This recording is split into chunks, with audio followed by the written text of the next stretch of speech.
Olá pessoal, continuando nossos vídeos sobre fundamentos de Python, hoje a gente vai mostrar como fazer uma classe customizada. Como a classe a gente consegue criar nossos objetos, a classe é um conceito fundamental para toda a parte de orientação de objetos de Python. Então, nesse vídeo a gente vai mostrar como a gente faz as nossas classes customizadas. Se tem alguma dúvida sobre a parte orientada a objeto, dá uma voltada no primeiro vídeo que a gente falou sobre isso. E eu vou colocar o link aqui, que a gente explicou essa questão do carro, Fusca, Fiat, todas essas instâncias menores, atributos e métodos, tá? Mas dando sequência, vamos criar a nossa classe. Vamos começar criando uma classe bem simples. Para começar criando essa classe, que a gente vai chamar de cachorro, a gente primeiro usa a palavra reservada class, que assim o Python sabe que a gente está declarando uma classe. O padrão de nomenclatura, diferente das funções, que a gente usa todas as letras minúsculas, a gente começa com a primeira letra maiúscula. Então, seria cachorro, e a gente pode colocar 2 pontos aqui. Então, encerrando a declaração do nome dessa classe. Ok? E aí, a primeira coisa que a gente precisa definir, a gente pode definir atributos e métodos para essa classe.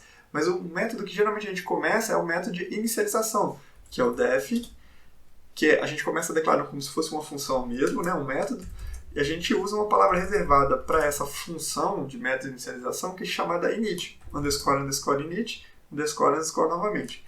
E a gente abre parênteses e agora passa os parâmetros que toda vez que essa classe for inicializar, ela vai precisar desses parâmetros. Por exemplo, no caso do cachorro aqui, vamos colocar 2 parâmetros, um chamado nome e o outro peso. Tá? E aí aqui a gente encerra a declaração do método com um ponto e vírgula, beleza? Com 2 pontos, certo? Agora a gente pode escrever dentro desse método de inicialização tudo que ele precisa fazer para inicializar essa classe. Nesse caso aqui, a gente vai simplesmente guardar o nome e o peso. E como é que a gente se referencia à própria classe para guardar nela esses atributos? A gente usa outra palavra reservada, que é o self. Opa, voltando aqui. Self, que eu tenho que passar como um parâmetro inicial. Quando a gente passa, o Python naturalmente entende que a gente está falando dessa classe. E aí depois eu coloco self.nome aqui para guardar esse nome que eu passei na inicialização. E self.peso para guardar o peso. A partir disso, a minha classe já está criada. Como eu disse, esse método de inicialização aqui, sempre quando eu for tentar inicializar essa classe, ele vai pedir esses 2 parâmetros. Por exemplo, vamos chamar aqui um cachorro A, que vem dessa classe aqui, cachorro. Se eu só fizesse assim, ele ia me reclamar porque ele está pedindo 2 parâmetros.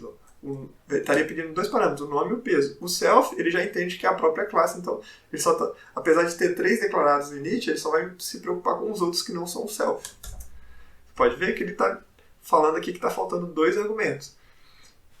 Ele já entendeu naturalmente do self. Então, vamos passar aqui esses 2 argumentos. Vamos colocar o nome Scooby. Scooby. E o peso 50.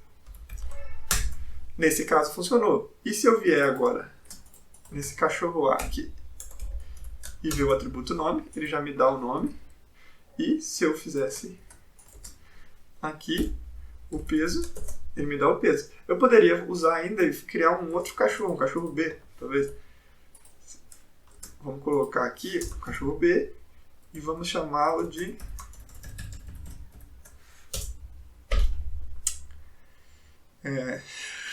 fugiu agora. Costelinha, do Dog Funny.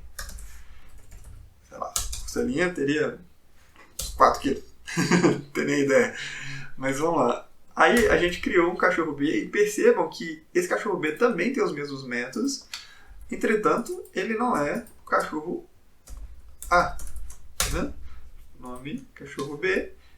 E o cachorro A continua existindo ali. Apesar de eu inicializar essa classe aqui, você percebe que o cachorro A e o cachorro B são instâncias dessa classe. Eles esses parâmetros não são guardados na classe de uma forma natural. Perceba assim como essa classe fosse um esqueleto e esse esqueleto eu usasse para fazer outras coisas, né? Colocando os detalhes ali em cima desse esqueleto. Entendeu? Então essa classe é uma estrutura básica, que métodos e atributos que ela vai sempre ter, e eu posso fazer instâncias que são derivações dessa classe inicial. Tá bom? E, por exemplo, eu posso criar outros métodos aqui. Ó, vamos criar um método aqui chamado latir, né? E eu preciso sempre colocar o self aqui, porque senão ele vai reclamar. Porque senão ele não entende que ele vai entender ele vai entender uma leve confusão aqui, porque está indentado, então se refere à classe, mas como não tem o self, ele fala, ó, tá faltando essa referência. Então ele geralmente daria problema isso. E aí eu vou colocar aqui, apesar de não usar nenhum atributo dessa classe, eu vou usar latir. Vou fazer aqui all, por exemplo. E aqui, só de eu atribuir essa classe aqui, ó, eu modifiquei ela aqui. Você percebe que eu não vou passar nada novo aqui para esse cachorro B. E quando a gente... Naturalmente, esse cachorro já vai ter esse método aqui, ó. Viu? E ele latiu. Uma coisa boa também de uma classe é que eu posso criar um método e os atributos dela aqui e os métodos dela eu posso usar em outro método. Por exemplo, imagina aqui que a gente quer fazer com que fale assim: esse animal respira, por exemplo, né? Desculpa, eu confundi duas coisas. Primeiro vamos falar das classes, de uma classe pode herdar outra. Por exemplo, se a gente tivesse uma classe maior aqui, que a gente vai chamar de animal, tá? A gente poderia passar essa classe para a classe cachorro, que ela herdaria tudo que essa classe inicial tem, né? Vamos colocar aqui def, uma função respirar, o método respirar para a classe animal.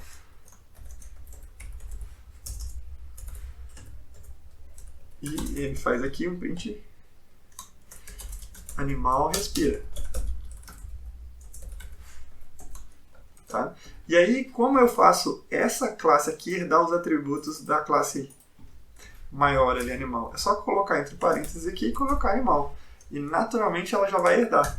Por exemplo, eu atribuindo aqui, eu venho aqui no cachorro A e digito respirar e ele já me dá o retorno. Lembra sempre qual a diferença entre um atributo e um método. Basicamente, você vai colocar, quando é um método, a gente lembra que o método é como se fosse uma função. Então, ele vai precisar desses parênteses aqui, até para os parâmetros que você passar. E o atributo, ele simplesmente, você só coloca o nome do atributo e ele já mostra. Essa é a principal diferença entre um atributo e um método em termos práticos. Tá?